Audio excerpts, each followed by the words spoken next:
gara shawaa kana deemee heerumuu laata gara shawaa haga ammaa dhiira jaartii gateen argine gara shawaa kana deemuu laata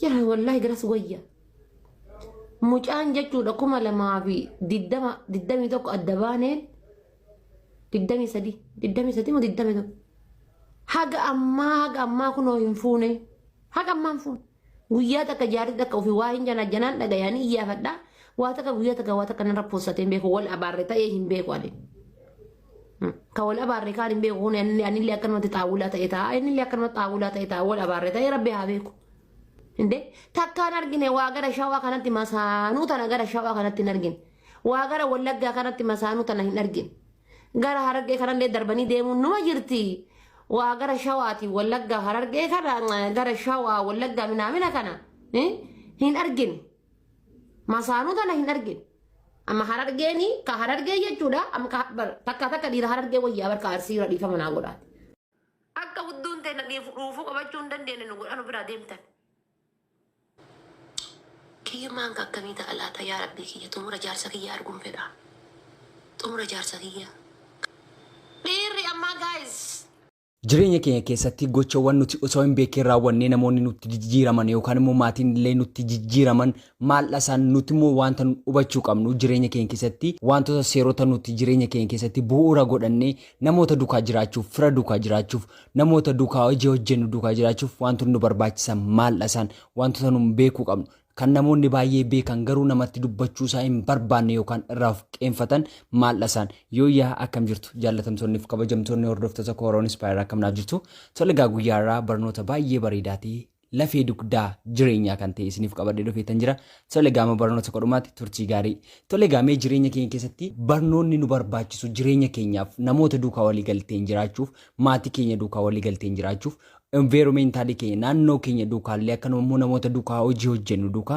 waliigallee jiraachuu kan nu dandeessisu yookaan immoo wanta nu hubachuu qabnu yeroo baay'ee osoo hin beekin dogoggoroota nuti raawwannu yookaan hubachuun haala dogoggoroowwan raawwannu maal isaan dogoggoroowwan kun immoo miidhaa akkamii nurraan ga'u namoota duukaa walitti dhufeenya keenya maal gochuu danda'u kan jedhudha kan wal faana ilaallu tolegaa mee an walitti dhufeenya namaa laamsessu yookaan immoo walitti dhufeenya namaa kan laaffisu kan walitti dhufeenya namaa akka inni wal jibbu akka inni wal nuffu kan taasisu maal isaan nuti immoo maal baruu qabna jireenya keenya keessaaf maalti barbaachisaadha maal nuuf fayyada yookaan immoo maalti nuuf maal ajje kan jedhudha kan guyyaarraa ilaallu tolegaa inni jalqabarratti argamu yeroo namni haasa'u addaan hin kutin namni kamuyyuu osoo haasaa jiru gaafa namni addaan isa kutee oduu mataa isaatii itti fufu hin jaallatu nama si hoogganaa dhiistee osoo abbaa barbaadde taate otoo nam tokko oduu odeessaa jiru gidduu galtee dubbattee yookaan haasaa sana addaan kuttinan namni sun si duukaa haasa'ullee ta'e waan barbaade mari'achuu hin barbaadu sababa isaas sababati haasaa addaan kutteef wantati isa tuffatte fakkaata wantati isa haasaa jibbite yookaan haasaa nuffitee fi irratti addaan kutte waan fakkaatuuf haasaa nam tokko gaafa inni haasa'u yookaan gaafa nam tokko oduu qabate si duukaa odeessaa jirutti addaan hin kutiin oduu isaa sana gaafa addaan kuttu siinlaa addaan boo filata si duukaa oduu odeessuu imannaa du'a mataa isaa filata waan ta'eef atis osoo haasaa jirtoo namni gidduutti sirratti oduu kee cufe agam akka si aarsuu danda'u tilmaamuu sitti ulfaatu kanaafuu gonkumaa wanta gochuu hin qabne namni osoo inni haasaa jiru addaan hin kutiin tolegaa inni lammaffaarratti argamu nama bifa isaatiin inni madaaliin namni kan inni sitti jijjiiramu namni kan inni sirraa fagaatu namni kan inni sitti jijjiiramu bifa isaatiin yoo madaaltedha inni kun gurraachadha waan ta'eef akkas gochaa jira yookaan immoo akkasidha jettee gaafati madaaltu yookaan immoo eenyummaa isaatiin gaafati isa tuttu maalummaa isaatiin gaafati isa tuttu namni sun du'a badan baay'ee si jibba baasii dubbachuu adabu baasii sitti dubbachuu isaa dhiisu malee keessa isaatti boolla garfagoo siif qota yookaan immoo of biraa si dhabsiisuuf wanta hin goone hin jiru kanaafuu nam tokko tasumaa eenyummaa isaa yookaan bifa isaatiin hin madaaliin inni sadaffaarratti argamu yeroo hundumaa iddoo nama dhuunfaa tokko kabaji nam tokko yeroo hundumaa irra deddeebiitiin bakkeenni taa'u yookaan immoo bakkeenni taa'uu jaallatu yookaan bakkeenni itti bashannanu yookaan bakkeenni itti taa'ee dubbisu yookaan immoo bakkeenni itti taa'ee hojii hojjetu jalaa hin jeeqin yookaan kabaja kenniif namni kamuu kabaja barbaada ulfina barbaada yoo maal jedha oromoon barcuma ulfinaa yoo abbaatuuf jalatti baadhataa jedha yooti barcuma kee kabajjee barcuma namaa kabajjee namni kamuyyuu siif ulfina qabaata namtichi kun nama teessuma namaaf iddoo laatudha nama iddoo namaaf kabaja laatudha siin jedhee kabaja guddaa siif laata. Garuu ati bakkee inni taa'ee dubbisu, bakkee inni taa'ee hojjetu, bakkee inni taa'ee boqonnaa fudhatu deemtee jeeqxa yoo jireenya isaa keessatti baay'ee si jibba. Sirraa baqachuu filata. Sirraa addaan ba'uu barbaada waan ta'eef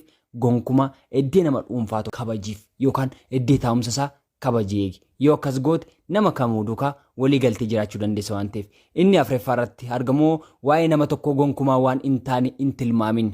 Nama tokko akkasiin fiizikaalii isaa ilaaltee yookaan immoo qaama isaa ilaaltee tilmaamta taanaan kun hin danda'u, kun dalaguu hin danda'u. Hojii tokko yoo hojjechiisuuf kaatte qaama isaa ilaaltee kun uffannaan isaa akkasidha, kun ilaalchi isaa akkasidha jettee tilmaama laatta taanaan namoonni baay'ee uffannaatiin tilmaamamanii iddoo guguddaarra namoonni gahuu qaban, namoonni milkaa'ina isaanii jiraachuu danda'an, namoonni dandeettii addaa qaban, namoonni humna addaa qaban sababa ilaalcha tilmaama diidaatiin qofa gar kufanii waan jiraniif sirraa baqatu.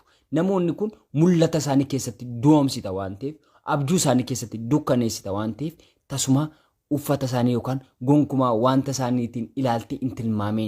Warqiin illee dhoqqee keessaa ba'a waan ta'eef, daayimendiin illee lafa keessaa ba'a waan ta'eef eenyummaa nama tokko kan itti madaaltu uffata isaan, biyya isaan, naannoo isaan, maalummaa isaan osoo hin taane dandeettii sammuu isaa keessa jiruun ta'uu qaba. Kan itti madaaluu qabu uffata isaatiin nama kamuu hin tilmaamin. Tole gaa inni shaneeffaa irratti argamu immoo yeroo dogoggortutti dhiifama gaafadhu. Namni kamiyyuu dogoggora yoo hojjete dogoggora isaa sana amanuu dhabuurraan kan ka'e balleessaan balleessuu barbaada. Ati immoo gonkumaa kanan godhiin nama duukaa jiraattu duukaa yoo dogoggorte dogoggora kee amani dhiifama gaafadhu. Yoo namoota duukaa hojjettu dhate dhiifama dogoggoreen nan sirreessa amma kanaafachuu jedhi. Yoo maatii dhate illee dogoggoreen nan sirreessa jedhi. Yoo hiriyaa kee dhate nama kamiyyuu yoo ta'e dhiifama gaafadhu. Dogoggora isaaf namni dhiifama gaafatu nama beekaati, nama hubataati, nama waa tokko madaaluu danda'udha. Kanaafuu dogoggora keef dhiifama gaafadhu. Inni je'effaa irratti argamu waa'ee nama dugda duuba hin hamatiin yookaan hin dubbatiin. Jireenya kee keessatti arra nama duukaa dhaabattee nama hamattu yookaan dudduuba isaan nama tokko yoo hamatte namni sun si jibba. Namicha ati hamattu sunillee siif ilaalcha gaarii hin qabaatu. Boorillee naan darbee hamata, boorillee naaf darbee boolla qota, boorillee naaf darbee akkana godha jedhee waan yaaduuf sirraa baqachuu murteessa yookaan sirraa udduduuba dheessuu barbaada. Kanaafuu tasuma nama kamuu udduduuba isaa dhaabattee iddeenni hin jirretti hin hamatiin yookaan udduduuba isaa hin dubbatiin waa'ee isaa. Kanaafuu sirreessitii irraa of eegi. Nama hamiirraa, namoota cephessuurraa, namoota gadi kuffisuurraa of qusadhu. Inni torbaffaatti argamu yoo ulfaatillee amanamaa ta'e. Namni namanni jaallatu nama amanamaadha. Nama amanatee waa sitti laadhate yookaan nama amanatee waa sitti dubbate yookaan nama amanatee iddoo guddaarra si kaa'e tasuma amantii isaa sana hin dhabiin. Amantii isaa sana yoo dhabde tasuma namni sun deebistee amantii isaa sana argachuu hin dandeessu waan ta'eef yoo agamsitti cimellee amantii keessanatti yookaan immoo nama si amane sana amantii isaa sana eeguufiif carraaqi. Ulfaataadha. Sa'a kanarratti nam tokko amanee waasitti godhateenaan amantii isaa sana eegdee turuun yookaan amantii isaa sana jabeessitee turuun ulfaachuu danda'a. Garuu tasuma nama duukaa jiraachuuf yookaan amma nama duukaa jiraattetti tasuma amantee namni sitti amane tokko hin balleessin. Inni 8ffaa irratti argamu immoo akka namoota itti ilaaluu barbaadduun nama ilaali. Akka ittiin namoonni si ilaalan barbaadu mul'attee guddattee nama guddaa taatee humna keessa kee mul'istee akka namoota biratti waaw mucaan kun nama jabaati, nama kaayyoo isaa galmaan geessudha, mucayyoon kun nama jabduudi, nama mul'ata isheef jiraattudha jedhamti haga ilaalamuu barbaadu atillee ija sanaan nama biraa ilaali. Wanta siif ta'uu qabu, wanta akka naaf haa ta'u, naaf mala, naaf ta'uu qaba, kun naaf uumame jette akka ofiif yaaddu nama biraafis akka inni ta'u yaaduu qabda. Hanga ofiif yaadde nama biraaf hin yaaddu yoo ta'e yoo salfishii yookaan of jaallataa qofaa taate galma kee ga'uu hin dandeessu. Udduduuba deebita. Yeroo kamitti taanaan wanta akkasiif ta'u barbaaddu ija ittiin of ilaaltuun akka namoota biraa ilaaltu dhaamsa koosa guddaati. Tole gaa inni itti aanee argamu yookaan salgeeffaa irratti argamu yeroo dandeessetti gargaaruu jaalladhu.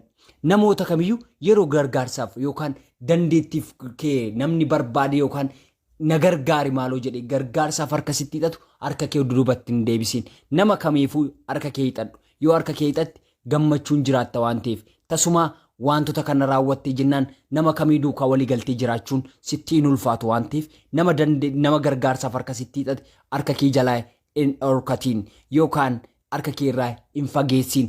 Namnu jaallatee harka kee ilaalchan dhufu. Namnu jaallatee gargaarsa kee fedha hin dhufu waan ta'eef ati dandeettii isaa qabaattee humna isaa qabaattinaan nama gargaaru irraa duubatti hin jedhin. Inni dhumeffaaf kurneeffaa irratti argamu immoo aariin kee gochaa kee akka inni to'atuuf hin eeyyamiin. Namoonni baay'ee gochaa baay'ee erga namaa raawwatanii yookaan hoolmaa baay'ee erga namaaf oolaniiti aarii isaanii to'achuu dhabuutiin miira isaanii to'achuu dhabuutiin wanta waggaa baay'ee ijaaran yookaan wanta waggaa baay'ee itti laffaanii itti dadhabanii waan baay'ee raawwatan aarii isaanii to'achuu dhabuutiin wanta san kan isaan jecha tokkoon yookaan gochaa tokkoon balleessantu argama. Kanaafuu aarii kee to'adhu, miira kee to'adhu. Namni miira isaa to'atu nama hunda caaludha waan ta'eef nama duukaa jiraachuuf, maatii duukaa jiraachuuf, nama kam faanallee jiraachuuf aarii kee to'adhu. Yoo kana raawwatte nama kamuu duukaa jiraachuu dandeessa waan ta'eef. Tole egaa guyyaa har'aa barnoota baay'ee bareedaa ta'e akkanuma wal faana ilaallee abdii guddaan qaba. Barnoota biraan hanga walitti deebinutti turtii gaarii. Yoo isinitti like, share, subscribe gochuun maatii